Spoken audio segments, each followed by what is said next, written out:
खट्टा खाने वाली चुड़ैल। रात को अचानक राधिका मौसी को किचन से कुछ गिरने की आवाज आई। उन्होंने बाहर निकल के देखा तो किचन में उन्हें कोई सफेद साड़ी में दिखा। वो चीख पड़ी, हे भगवान, आलतू जलाल तू आई बला को टाल तू, आलतू जलाल तू आई बला को टाल तू। राधिका मौसी को चीखते सुनकर श्रवण बाहर आता है भागते हुए। अरे माँ, क्या हुआ? क्या देख लिया? दादी माँ आ गई क्या सपने में? अरे बेटा, रसोड़े में देख तो कौन है? श्रवण रसोड़े में झांक कर देखता है और उसे कोई नहीं दिखता अंदर। अब रसोड़े में तो कोई नहीं है माँ। कोई सफेद साड़ी में नहीं है क्या? नहीं माँ, कोई भी नहीं है। चिल्लम चिल्ली की आवाज सुनकर काजल भी वहां आ जाती है। अब क्या हो गया माँ जी? अरे बेटा, रसोड़े में एक चुड़ैल थी सफेद साड़ी में। अरे क्या कर रही थी वो अंदर? अरे बताया नहीं, कल आएगी ना तो पूछ लूंगी। चुड़ैल जी, आपका क्या प्लान है? माँ जी, रात बहुत हो गई है, आपने कोई बुरा सपना देखा होगा, चलिए सो जाइए। राधिका मौसी सोने तो चली जाती है, पर उनको रात भर नींद ही नहीं आती। वो कुछ भी उलझुल बातें सोचने लगती है। कहीं चुड़ैल की वजह से तो घर में टेंशन नहीं हो रहा, कहीं उसी की वजह से तो वो दादी नहीं बन पा रही। सुबह जब राधिका मौसी रसोड़े में छानबीन करती है तो पाती है कि नींबू का अचार गायब है। चुड़ैल नींबू का अचार ले गई, मुझे तो ठीक नहीं लग रहा कुछ। चुड़ैल को भी पता है कि जिंदगी का असली मजा तो खट्टे में ही है।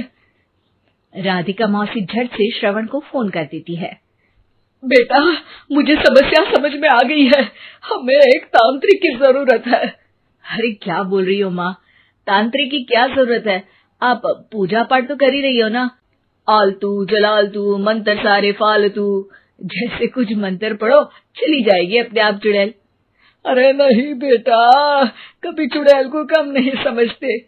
अरे तुझे पता भी नहीं चलेगा कि कभी वो छल करके काजल की जगह घर की बहू खुद बन जाएगी। क्या माँ, कुछ भी बोल रही हो? कहाँ काजल और कहाँ चुड़ैल? वैसे एक बात बताओ, काजल को अगर गाने के लिए बोल देना तो चुड़ैल काजल की आवाज सुनकर घर तो क्या, धरती लोग छोड़कर चली जाएगी। तुम ना पढ़े लिखे बच्चे हर चीज को मजाक समझते हो। तुम रहने दो, मैं खुद ही तांत्रिक को बुला लेती हूँ। अच्छा सुन, शाम को इमली लेके आना। क्या है कि चटनी खाए बहुत दिन हो गए है ना?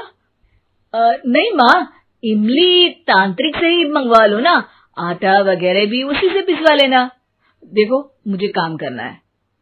श्रवण रात को कई तरह की सब्जियों के साथ माँ के कहने पे चटनी के लिए इमली भी ले आया था, लेकिन राधिका मौसी के दिमाग में अलग ही फिल्म चल रही थी। उन्हें अब सिर्फ शक ही नहीं यकीन होने लगा था कि शायद चुड़ैल ने श्रवण पर अपना जाल बिछा दिया था, जिस वजह से श्रवण उनकी बात ही नहीं मान रहा था। पर कोई नहीं, आने वाली रात में राधिका मौसी खुद तैयार हो गई चुड़ैल को पकड़ने के लिए।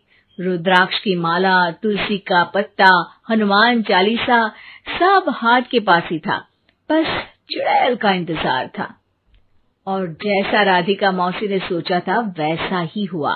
वो चुड़ैल उस रात भी आई, पर वो राधिका मौसी से तेज निकली और राधिका मौसी के उससे पकड़ने के पहले ही वो भाग खड़ी हुई। जरूर बहू पे साया है उस चुड़ैल का, तभी तो श्रवण के कमरे में गई है। और अगली सुबह राधिका मौसी पिछली रात हुए हमले में किन चीजों का नुकसान हुआ उसका हिसाब लगा रही थी। उनके खेमे से एक आम के अचार की शीशी भी गायब हो चुकी थी और वो इमली भी जो कल श्रवण लेकर आया था। राधिका मौसी इस बारे में सोच ही रही थी कि श्रवण जल्दी से रसोड़े में आकर दवाइयों की पोटली ढूंढने लगता है। अरे बेटा, क्या हो गया? अब माँ, वो काजल की तबीयत खराब है, बहुत घबराहट हो रही है उसे। हे भगवान, मैंने पहले ही कहा था कि तांत्रिक को बुला लेते हैं, पर नहीं। अब देखो, उस चुड़ैल ने काजल को अपने वश में करना शुरू भी कर दिया है। हालांकि श्रवण भूतों में विश्वास नहीं करता था, पर अब वो भी डर जाता है और राजी हो जाता है एक तांत्रिक को बुलाने के लिए। कुछ ही घंटों में तांत्रिक आ जाते हैं और राधिका मौसी तांत्रिक जी को सब बता देती है। घोर संकट, घनघोर संकट, चुड़ैल को मारू जोर चाकट, ओम भट स्वाहा खटखा के आहा। अरे ये क्या मंत्र है? मेरे खुद के ओरिजिनल मंत्र है, कल रात को ही लिखे हैं, अच्छे लगे तो दाद चाहूंगा। एक और मंत्र सुनो। अर्ज किया है आब्राकडाब्रा, दिल्ली बम्बई आगरा, चंदा मामा सोरले सुरन मामू जारा। ये मंत्र है? अरे कोई 40 वालीसा पढ़ो ना। वक्त कम है, 40 नहीं पड़ेंगे, 20-25 में काम चलाना पड़ेगा। अलग निरंजन जाके लंदन, मुफ्त का मंजान घिस मेरे नंदन। अरे जल्दी करो तांत्रिक जी, जल्दी करो। तांत्रिक अपने उल झलूल मंत्र पढ़ने लगता है। श्रवण को तांत्रिक पे शक होता है। वो अपने एक डॉक्टर दोस्त को कॉल कर देता है ताकि कोई अनहोनी हो तो इमरजेंसी में चीजें मैनेज हो जाए। तांत्रिक धुनी रमाता है, जिसकी वजह से कमरे में काफी धुआं हो जाता है और जिसकी वजह से बहू की घबराहट बढ़ जाती है। अब भागेगी चुड़ैल। हाँ। बहू खांसते हुए धुएं से बचने के लिए बाहर चली जाती है। अरे भाग रही है, भाग रही है। पीछे पीछे श्रवण भी जाता है। बहू एक सोफे पर बैठ जाती है। तभी डॉक्टर दोस्त आ जाते हैं और श्रवण को पानी लाने के लिए कहते हैं। थोड़े चेकअप के बाद डॉक्टर कहते हैं, मेरे हिसाब से जाप का काम पूरा हो गया है। क्या मतलब? अरे कुछ भी नहीं माँ, कोई चुड़ैल नहीं है, खुशखबरी है, अब दादी बनने वाली है। मगर वो सब अचार के डब्बे। श्रवण दोनों अचार के डब्बे अपनी माँ को दिखाता है, जो कि उनके बिस्तर के नीचे छुपे हुए थे। आपने सही बोला था माँ, वो चुड़ैल काजल ही थी जो खट्टा खा रही थी। हमें कल ही पता चला, पर हमने आपको ये तांत्रिक वाला काम करने दिया ताकि आपको भरोसा हो जाए कि भूत वगैरह कुछ होता ही नहीं। अच्छा, ये तो बड़ी खुशी की बात है। पर बेटा मुझे एक झाड़ू तो ला दे। क्यों माँ? ये तांत्रिक का भूत उतारती हूँ मैं।